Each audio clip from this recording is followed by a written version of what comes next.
He said if you get a song that can be a wedding or a funeral song, that's it. I don't know who made the list. I've got the top 5 funeral songs right here. The Mercedes-Benz Interview Lounge. Hanging out in this treehouse. We had Jack Harlow yesterday. Today we have Josh Groban. We have everyone that we love in We're here. both in music. Yeah. There's a theme. Yeah.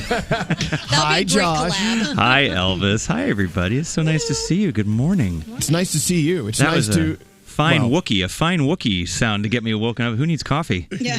Were you a Star Wars nerd at all? Be honest. Is absolutely. Really? I mean, I wasn't until my father showed me Star Wars, which I think is it's the rite of passage. Every young boy at some point gets sat down and taught about the ways of the Force. Yeah, see, when I'd hang out with my dad, he would just burp and his breath smelled like Schlitz malt liquor. Oh, okay. That was wasted. He was. That's how I bonded with my dad. Yeah, that's I don't right. know, Josh. We have a list 1.5 miles long of things we want to talk to you about. Really? Yeah. Yeah. First of all, let's talk about the fact that you're about to go out on your first full tour in a long time. The pandemic, right? Since the before times, yeah. We are. I mean, me and the rest of the world. We're all going out now. Finally, we had an amazing. I say amazing. It wasn't quite amazing, but it was really wonderful to do live streams because I didn't realize just how many people around the world were interested in hearing me sing. I thought that nobody would be tuning in, and then we'd see on Twitter, there were 94 countries and things like that. So we're like, oh, you know what? Well, when this all gets to a point where we can do this again, I thought that my gratitude was at a level that was pretty high before all this happened. But we're all just so excited to be in front of a real audience and sing my face off. So, Josh, I'm assuming there's a company or there's a being that helps you figure out where you're going to travel to, where you're going to have your shows. The Illuminati. Yeah, that's right. They basically route my entire life. Okay, all right. Well, I know, but the internet was right. It's I mean, did they come to you whoopsie. with a list of cities, and you're like, okay, yep, I'll take that one. Oh, yep. Yeah. And before you know it, you have a collection of 350 cities you have to go to in the next 5 months? Well, it's a very, very exciting way that it happens. But a lot of times, really, big thanks to my touring agent, Gail. It's a big undertaking. We're a traveling circus. So anytime you decide to kind of take your show on the road, you're bringing 15 trucks, 10 buses, 40 crew, and you're having to go. You're driving across the world, and so you have to route it through places so that you can get there in 8 hours.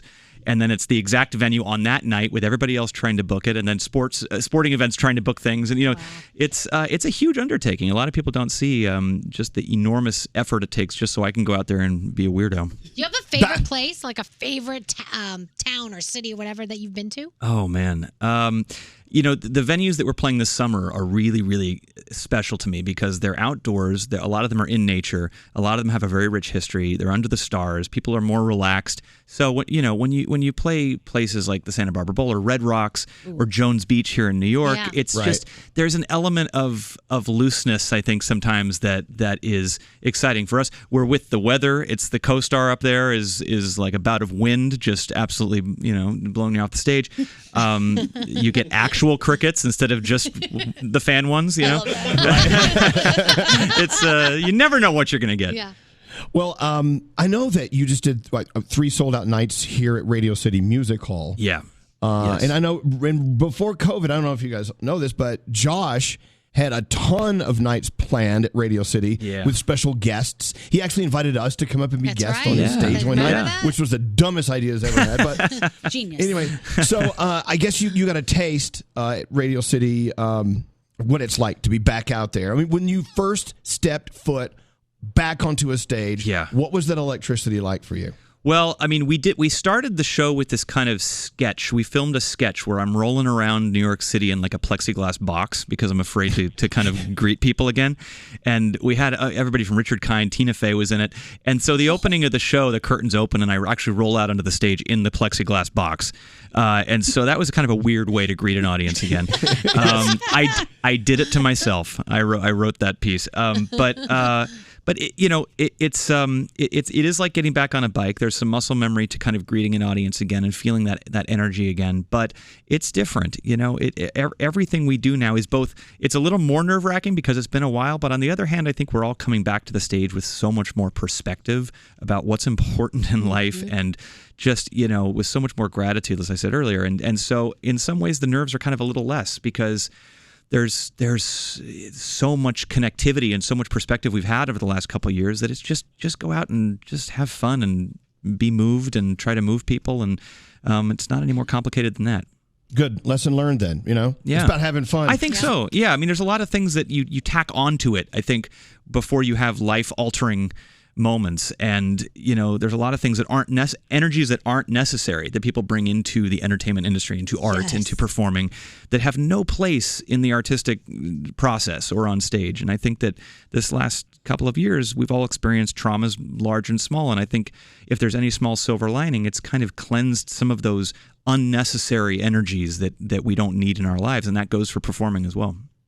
By the way, Josh Groban is here, gearing up for his first full tour since pandemic. A list of things to talk about here. I know you were on with James Corden the night he announced he was leaving. Yes, that's right. The show. Yeah, I could see you sitting in that chair hosting that show. Oh my goodness! Really? The rumor is he gave up $50 million because he wanted to move closer to his family in the UK. Oh, see, I mean, it's all about balance. Yeah? I think everybody's trying to figure out, like, look, blink and we're gone.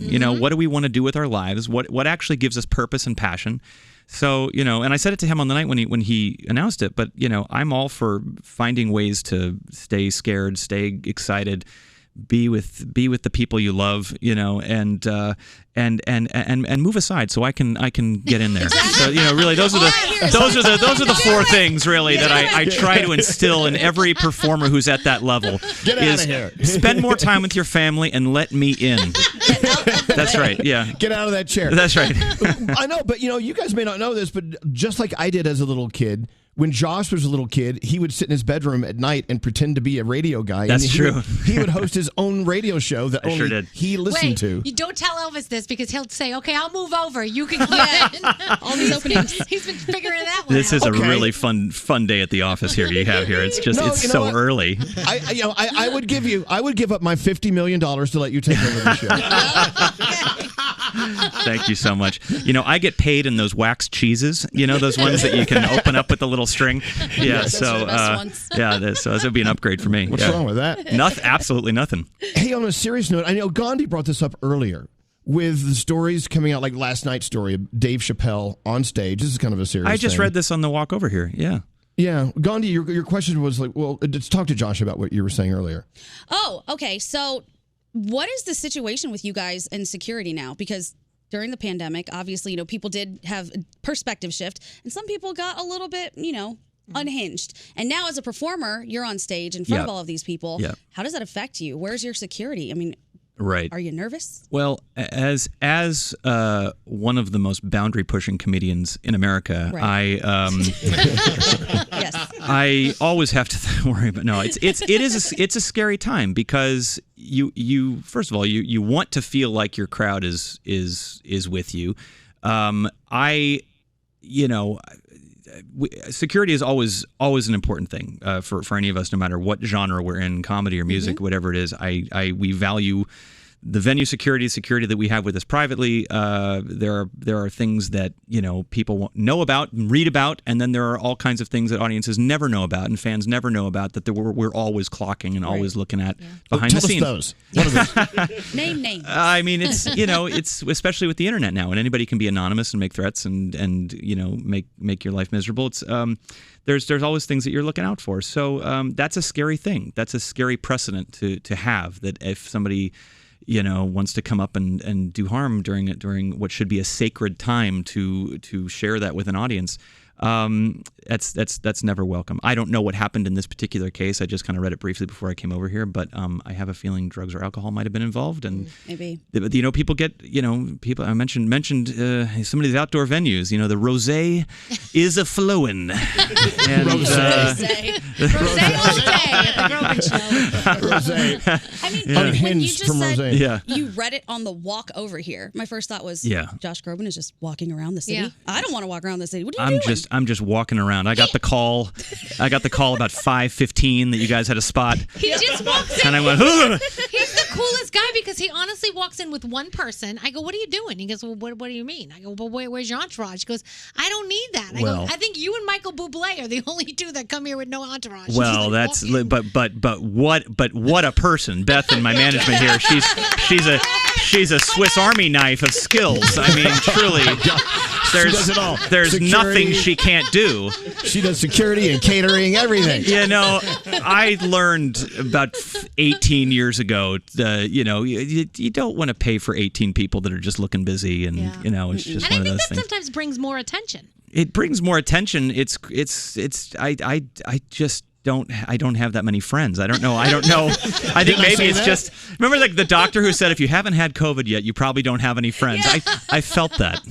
COVID-free. Yeah. Oh God. All right. Let's see. Oh, did you know there was a list released of the 50 best songs to play at funerals, and you made the list? Yes. Hey. Thank you very much. I'd like to thank Mr. and Mrs. America for yes. David Foster, has an uncanny ability as a producer and as a writer to kind of find those thongs. Excuse me. Freudian slip. I was just writing my will of what I wanted to be buried in. So it slipped out. He said if you get a song that can be a wedding or a funeral song, that's it. I don't know who made the list, but well, guess what? Hold on, I've got the top 5 funeral songs right here. All the bangers. Top 5. You're not okay. Scary. We'll start at number 1. We're not going to count down. We're going to count up. The number 1 funeral song is this: "Amazing Grace," Judy Collins. Okay. Yes. All right. Lovely. The number 2 song on the reverb. list of favorite funeral hits, "You Can Close Your Eyes" by someone. That's so weird and morbid. Close your eyes, it's all right. James Taylor. Oh, James Taylor. Yeah. I don't know no love. That is kind of a creepy song to play at a funeral. That's a really creepy one. I don't think that's the way he intended it. No. I don't know. I think he was more just like, you can get into the song. It's okay. Yeah. When I croak, I want him to sew my eyes open. Staring at everyone. And I want them to cross them. I want to cross eyes. I'm going to write a song. You staring contest, you and me. Exactly. You win, you always do. All right, so you're listening to the top 5 funeral songs of all time. Hit me with number 3. Here's number 3, of course, 1,000 Years. Oh, yeah. Christina Perry. Oh, Lordy Lord. Darling, don't be afraid. I loved you forever. I don't know. See, that seems more like a wedding song. I was going to say, like you're having your first dance and you just whisper into your lover's ear, bury me with this. All right, but wait. There's more. You're listening to the creepy. Count Up, the best funeral songs. Yeah. Here's number 4 called "Abide With Me." Okay. I don't know what this is. Sure.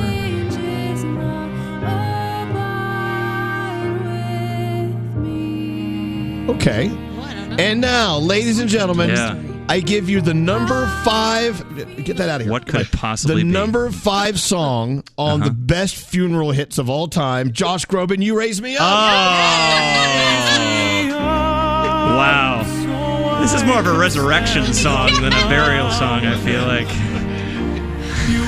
This is the Easter Sunday song. Yeah, exactly. Yeah, truly. Yeah. Wow. I could see, you know what? Not just a Viagra commercial anymore. Cialis. No, I was thinking Cialis. Yeah.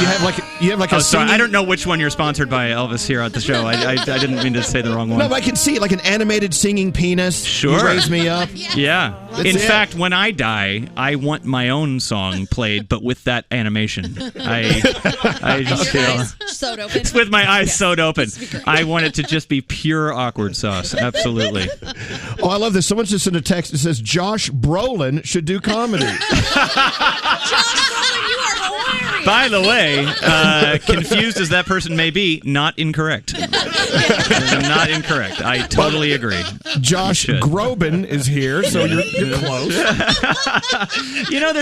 There's actually like a turf war going on in Toronto. Have you seen this thing on Twitter where like somebody is going around Toronto graffitiing Josh Brolin and Josh Groban all over town, and people are crossing off our names and writing the other name. It's a whole thing. Oh, how funny. Yeah. Why? What? Well, there's just, we've reached new levels of boredom the last couple of years, too. There's just, But you know what? Okay, so you're number 5 on the top 50 funeral hits. You're also on many people's sex playlist. Do you know this? I did this. Yes. I did not know. So we did some same song.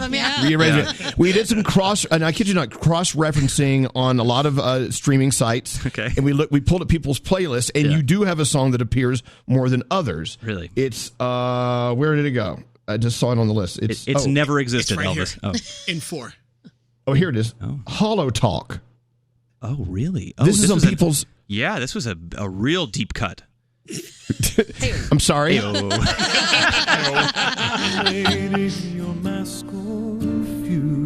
This is incense burning. Wow, I would never have expected this. This is all by All That Echoes. It is. Out of all your songs, this hits the sex playlist more than any of them. I think it's got 7 streams on Spotify. So whoever's using it, it's real mellow. Do you have sex to your own songs? Absolutely not. I'm so self-critical, even like without music. But like when I'm listening to music, I mean, it's the hardest thing that happens in a studio process is just let it go, Josh. Let it out into the world, because I can't listen. Sometimes, like, I'll be in a restaurant and they'll be like, "Oh, Mr. Groban is here. Let's play his song," and they play it, and I can't. Are you like Homer Simpson? You kind of fall back into the bushes, like, "Oh, here I go." Yeah. I'm that GIF. Oh, yeah. Oh, wow. Yeah. So when do tickets go on sale for appearances, for shows? I mean, when do we get to go buy your tickets for lots and lots of money? They're out. Tickets are on sale now, and I think, right? Beth, my Swiss Army knife, will tell me. She's my entourage here will tell me. Tickets are on sale now, and you can find them at joshgroban.com or joshbrolin.com. I'm sure I'm going to try. He's a really nice guy. Sometimes we slide into each other's DMs and joke about the Toronto thing, and he's a cool guy. So Josh, if you're listening, please hawk my tickets. Yeah. Thank you. You see, you're a seasoned performer. You walk out on a stage. I'm assuming you still get butterflies from time to time, but you own it. You don't seem nervous. You don't seem nervous. No, but I get butterflies every time I go on stage, large or small. For 20 years I have, and it's. Well, you need them. You need them. It shows you care. If I stop getting that excitement, it's time to pack it up. But the nerves. The experience of having done it a lot now, I'm able to channel the nerves into like wanting to take the reins and have fun out there, as opposed to like something debilitating that would happen earlier. Like the nerve would really get to my vocal performance when I first started, and now I'm able to kind of make it as my voice is cracking here. Now I'm able to really, really knock it out of the park. You wonder if people like, let's say, Frank Sinatra. Sure. If ever he just ceased to have butterflies walking out on the stage. I don't know. There's a certain swagger that like I envy. When I see that swagger, I see confidence. When I see Kanye talk about himself, I'm just like, for one day, I would love to wake up and feel that way about myself. But I think that deep down, again, it's about passion. It's about caring. And I think that if you care, even if you're on stage persona, sometimes the most confident people on stage are the most insecure off stage. Yes. So I think that maybe, plus Frank always had like a little glass of whiskey on stage. That's true. I mean, little social lubricant never hurt. My favorite line from Frank Sinatra is, "Your money's on the nightstand now, Amscray." You can use that. You should use that some night. Great line for a funeral too. Just got a text that said, "Such a surprise.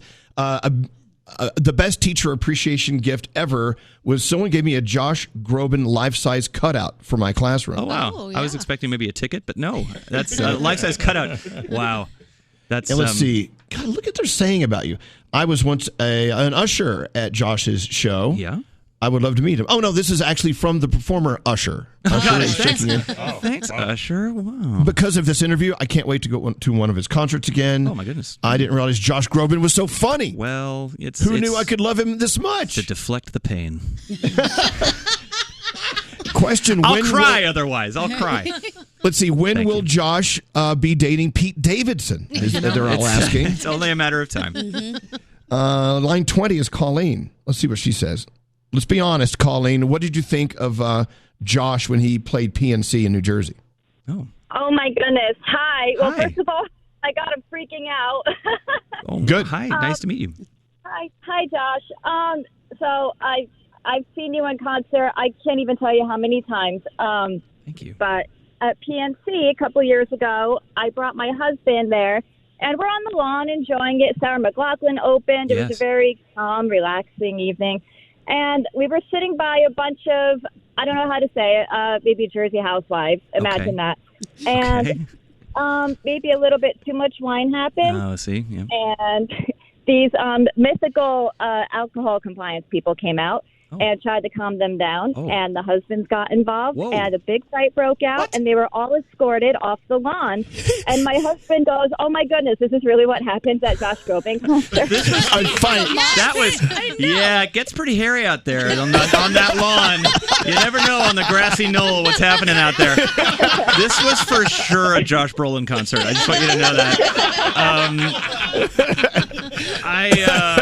Wow, that's you know what you need at your concerts and on the lawn, not a mosh pit, but a Josh pit. A Josh pit. That's exactly right. Well, listen, Colleen, thank you for that story. Shout out to the alcohol compliance team. Apparently, that's at these venues. Talk about it takes a village. Thank you so much. Thank you. Thank you so much. You're making my day. I'm so late for work right now, but I'm so happy to talk to you. Get ye to work, and don't be afraid to come back to a show. It's like our Radio City last week. It was awesome. Amazing. Thank you so much. You just made my morning. Thank you. No fights at Radio City. Thank you, Colleen. All right, Josh, you know what? We always love our time with you. We hate when it ends. I know. You guys are the best. Thank you always. Josh Groban, again, full tour ready to go. Tickets available. Don't search for Josh Brolin. No. Search for Josh Groban. That's right. And go see him. Groban's Comedy Tour 2022. There'll be a few funeral songs speckled in there, but no, it's going to be a blast. And Elvis, thank you as always for so many years of friendship and having me on. It's always great to see you guys. You're the best. You know, when I walk around town, I go to restaurants. I always look for you because every once in a while I've run into. I do like to eat. You do. You're ready. He's an eater, people. Watch out. Josh Groban, love you. Thanks for coming in. Thank you all very, very much. The Mercedes-Benz Interview Lounge.